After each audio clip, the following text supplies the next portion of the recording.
یہ بھی پھر فرمایا، ساتھ ہی فرما دیا کہ میں تو صحابہ کے ساتھ یہ خالق کائنات فرماتا ہے رضی اللہ، سب بہت سے آسان سے جملے ہیں، لفظ ہے، جملہ ایک ہے، لفظ ہے۔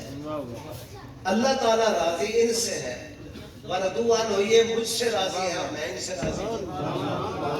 تو جب خالق ان سے راضی، یہ اپنے خالق سے راضی، تو پھر اس بات کو آگے لے کر تھوڑا بڑھے تو یہ بات وضاحت کے ساتھ ہم بیان کر سکتے ہیں۔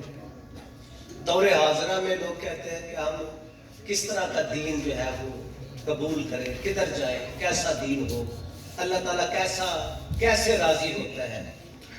کوئی تسبیح پھیر پھیر کر راضی کرنے کی کوشش کرتا ہے، کوئی عبادت کا کوئی طریقہ نیا اختراع کوئی ایسی سوچ کے کرتا ہے، یا کوئی جو ہمارے طریقے ہیں ان کو دو کار لا کر اس معاملات کو سر انجام دیتا ہے۔ کوئی شب و روز کوئی محنت کرتا ہے، کوئی کرتا ہے، وہ کہتا ہے کہ اللہ تعالیٰ مجھ سے راضی ہو، یہی منشا ہے، بس اللہ راضی ہو۔ بھائی اللہ تعالیٰ نے اپنے راضی ہونے کا طریقہ تو بتا دیا ہے کہ وہ کن سے راضی ہے، وہ کن سے راضی ہے اور کیوں راضی ہے، کن سے ہے اور کیوں ہے۔ دونوں وجوہات کو، دونوں باتوں کو ایک ہی جملے میں سمو دیا ہے۔ کن سے راضی ہے؟ صحابہ سے راضی ہے۔ کیوں راضی ہے؟ حضور کی ذات پر سب کچھ نثار ہے۔ تو خالی نعروں سے بات نہیں بنے گی۔ میں یہ حضرات جو میرے جوان تشریف فرما ہے، میں ان کی بات کو آگے بڑھاتا ہوں کہ صرف نعروں تک ہم محدود نہیں رہیں گے، نعروں سے ہمیں آگے نکل کر وہ بھی قربان کرنا ہوگا جو صحابہ نے کیا ہے۔ تب جا کے اب فاروق اعظم واقعہ کو آپ جو حضور صلی اللہ علیہ وسلم کی خدمت میں بس چھوڑ دیں آپ ان کو، اب چونکہ مختصر ہے بس میں اس کو مائنر کروں گا، اس سے پہلے کہ دھند اندر آ جائے اور آپ خود گواچ جائیں۔ آپ کے گم ہونے سے پہلے یہ باتیں ختم کر رہی ہیں، آپ نے گھروں کو بھی جانا ہے۔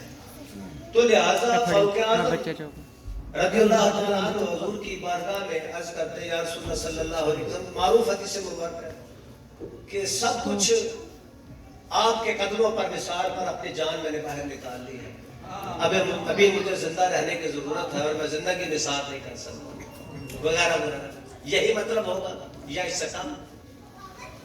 اب یہ تو نہیں کہہ سکتے کہ وہ نثار نہیں کر سکتا، نہیں والا تو معاملہ ہے گستاخی یا بے ادبی ہے، کیونکہ صحابی ہیں اور وہ بھی جلیل القدر ہے۔ اب مطلب ہم جو اخذ کرتے ہیں، یہ دنیا دار جو اس سے مطلب لیتے ہیں، وہ یہی ہوگا کہ جناب مجھے اپنی جان بڑی ابھی پیاری ہے، اس کو چھوڑ کے سب کچھ آپ کے قدموں پر محبت میں سب کچھ نثار کرتا ہوں۔ تو حدیث شریف جو ہے وہ آپ نے سنی ہے، اب وہ کسی مکتبہ فکر کے لیے نہیں ہے، چونکہ اس میں سب سے پہلے جو لفظ آتا ہے وہ لا ہے۔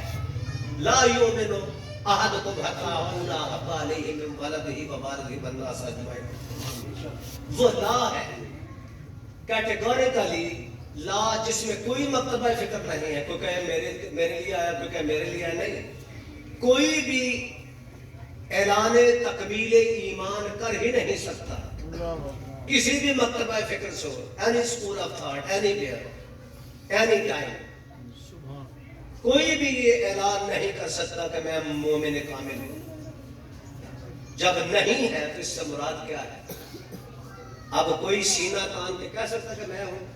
بھائی کوئی بھی نہیں، حضور نے کسی کو نہیں چھوڑا، تمام جتنے بھی ہیں قیامت تک آئیں گے، ان کے لیے اعلان عام ہے کیا؟ لا یؤمن، کوئی بھی نہیں، یؤمن احدکم، کوئی بھی ایک بھی مومن نہیں ہو سکتا، کامل مومن نہیں ہو سکتا بشمول فاروق اعظم رضی اللہ تعالی عنہ۔ تو جب وہ بھی شامل ہیں تو پھر ہم کس بات کی مولی ہیں؟ تو پھر بات یہاں تک سمجھ تو آ گئی کہ جب وہ مومن کامل نہیں کہلا سکتے، اس کے باوجود کہ وہ آئے تو نماز دار ارقم سے نکل کر اللہ کے گھر تک، حرم تک پہنچے، کعبۃ اللہ تک پہنچے، اس کے باوجود بھی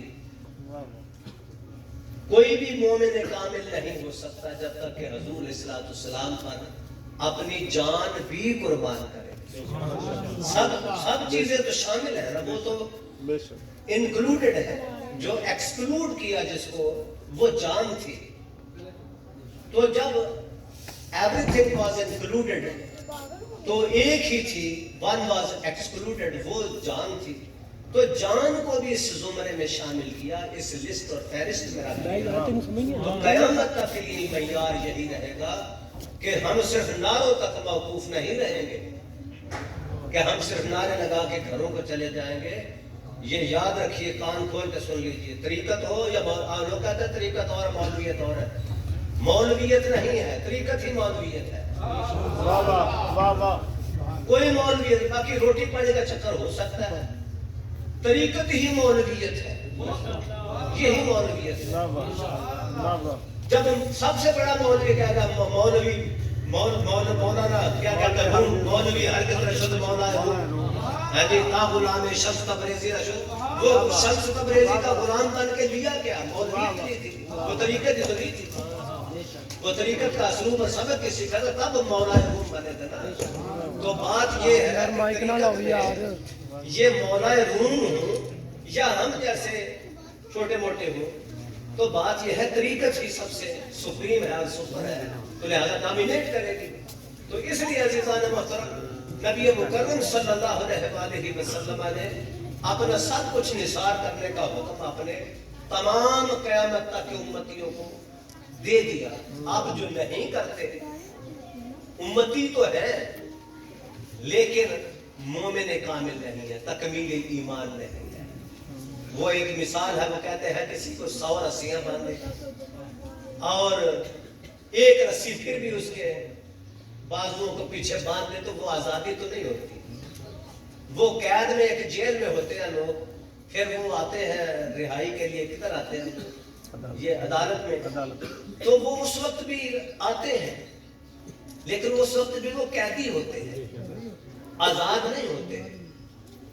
لیتے تو فضا تازہ میں وہ سانس ہے, دیکھتے ہیں فضا کو, دیکھتے ہیں سورج, دیکھتے ہیں چاند ستارے, دیکھتے ہوں گے لوگوں کو پھرتے چلتے دیکھتے ہیں, دائیں بائیں دیکھتے ہیں, روشنی دیکھتے ہیں, ہجوم کو دیکھتے ہیں, لیکن وہ قیدی ہوتے ہیں, وہ آزاد نہیں ہوتے.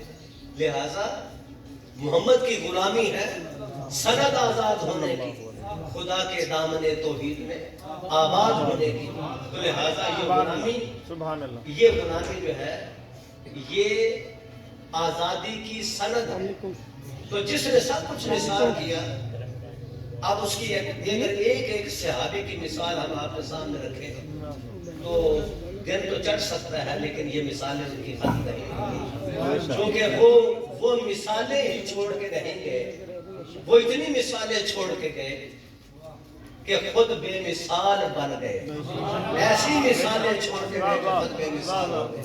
ان کی مثل قیامت کا کوئی نہیں ہوگا, ان کی مثل پہلوں میں بھی نہیں ہے, جب صحابہ کی مثل پہلوں میں بھی نہیں ہے. یہ کان کھول کے سنیے گا, یہ تقریر نہیں ہے, یہ مشورہ ہے, نصیحت ہے, وصیت بھی ہے.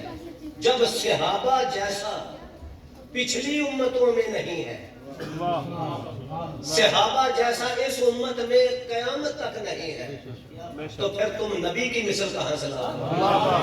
نعرہ رسالت یا رسول اللہ. جس کے غلام کی مثل قیامت تک نہیں ہے. جب سے یہ سورج نے روشن ہونا سیکھا ہے, جب سے یہ چاند اور ستاروں نے ضیاء پائی ہے, انہوں نے ان جیسا نہیں دیکھا. جب غلاموں جیسا نہیں دیکھا تو آتا کہاں سے چلتا. تو یہ ہماری خوش بختی اور خوش قسمتی ہے. کیوں ہم سب کچھ حضور پر قربان کریں؟ اس لیے کہ اس جیسا قیامت تک نہ پہلوں میں تھا, نہ اب ہے, نہ قیامت تک ہوگا. اور ہم ہی لوگ خوش قسمت ہیں, خوش نصیب ہیں, اور ہم ایسے خوش بخت ہے کہ ہمیں وہ نبی عطا ہوا جو اللہ کا محبوب ہے. اور اس میں ایک چھوٹی سی مثال عرض کر کے میں ختم کر دیتا ہوں.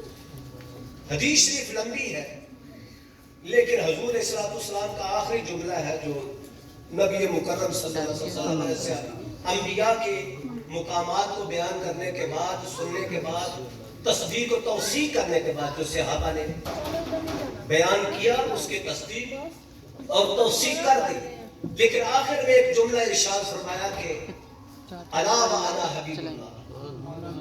یہ بذرا ان چھوڑ کہتے پیٹرول نہ ڈیپو نہ لے. الا وانا حبیب اللہ، یہ میری طرف دھیان کیجیے. اس کو چھوڑ دے، چھڑ دے نہ چھوڑ چھڑ دے. الا وانا حبیب اللہ، یہ حدیث شریف ہے. انبیاء کی شان بیان ہوئی، معروف ہے، بہت معروف ہے. انبیاء کی شان بیان ہوئی، حضور علیہ الصلوۃ والسلام کے کانوں میں وہ لفظ پڑے. اب حضور علیہ الصلوۃ والسلام نے سماعت فرمائے، چہرے کا رنگ متغیر ہوا، جلال آیا.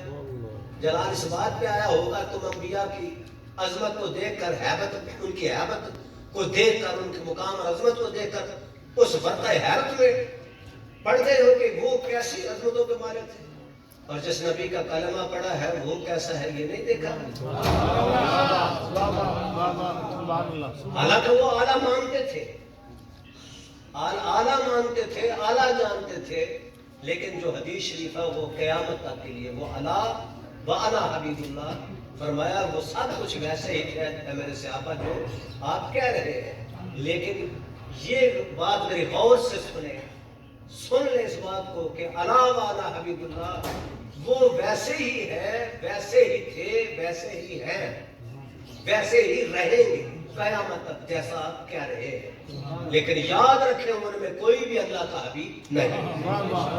اور الا وانا حبیب اللہ، انا الا وانا، یاد رکھیں ان میں ایک ہی ہے، انبیاء کرام میں ایک ہی ہے وہ ذات جو اللہ کی حبیب ہے.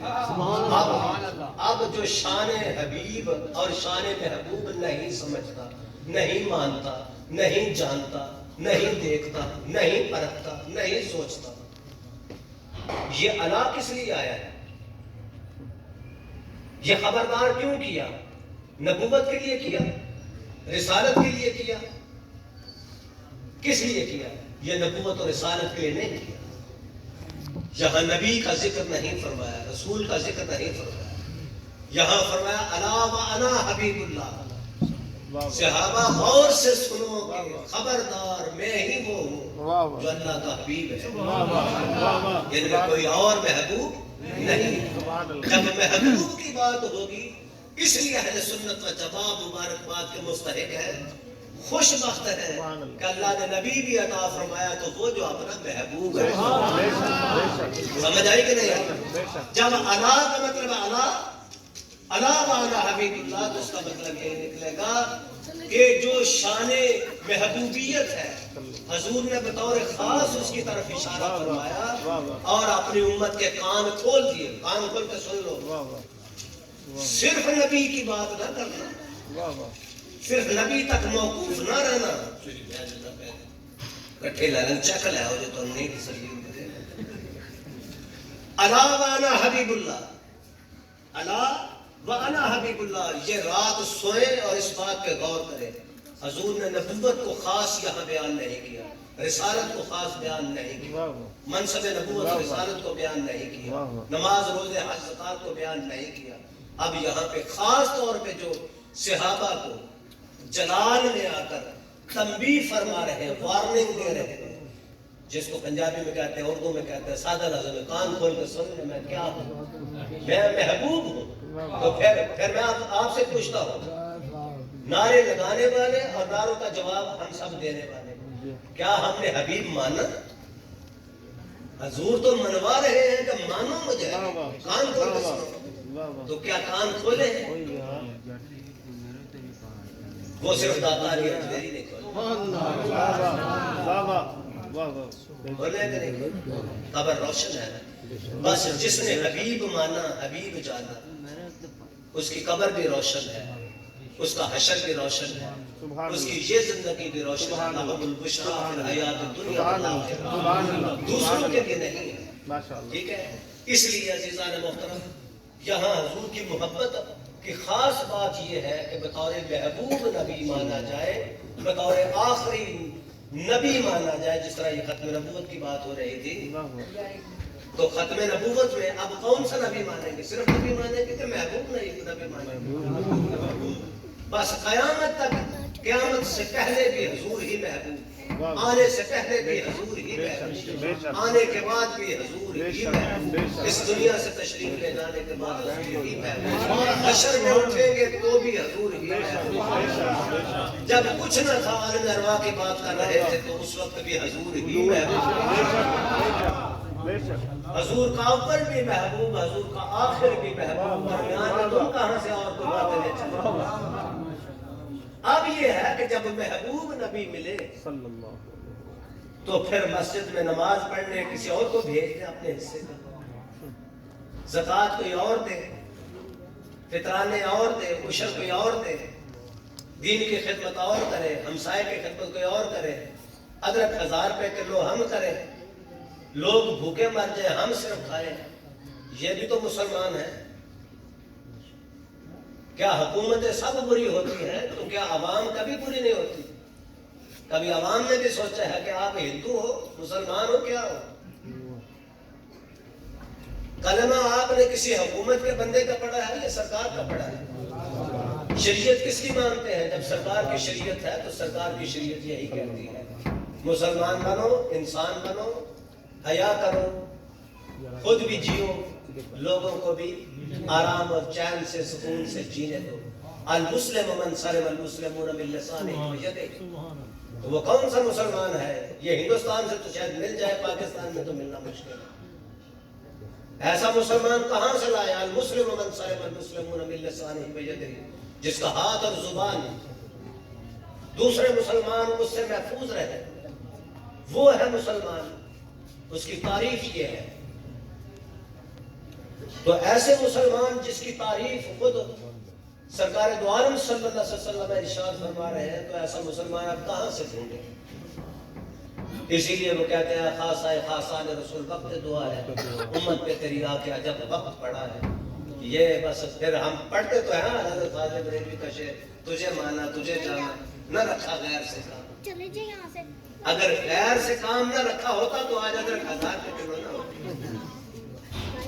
یہ ٹماٹر 2 روپے بڑھ دے بازار سے غائب، انڈے 2 روپے بڑھ دے بازار سے غائب، یہ شارٹیج، یہ معاملے، ذخیرہ اندوزیاں، یہ باتیں، یہ کہاں سے مسلمان؟ کوئی اور کرے تو ہمیں دکھ نہیں ہوتا۔ 47 سے پہلے ہندو کرتے ہی رہے ہوں گے، کرتے ہی تھے، وہ کرتے رہے، ہمیں اتنا دکھ نہیں ہے جتنا ان کا ہے۔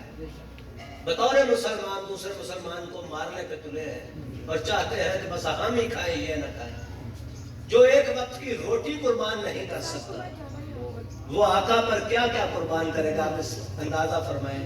جو دوسرے مسلمان کو ایک وقت کی روٹی دینے کے لیے تیار نہیں ہے، تو پھر جو سستا ٹماٹر، سستا آلو دینے کے لیے تیار نہیں، سستا ادرک دینے کے لیے تیار نہیں، سرکار پر کیا قربان کرے گا؟ سرکار کو امتیوں پر تو قربان کر لو پہلے، یا پھر حضور علیہ السلام کی خدمت میں عرض کر لو کہ وہ عورت جس نے کتے کو پانی پلایا تھا وہ ولی کیوں بنی، ولیہ کیوں بنی؟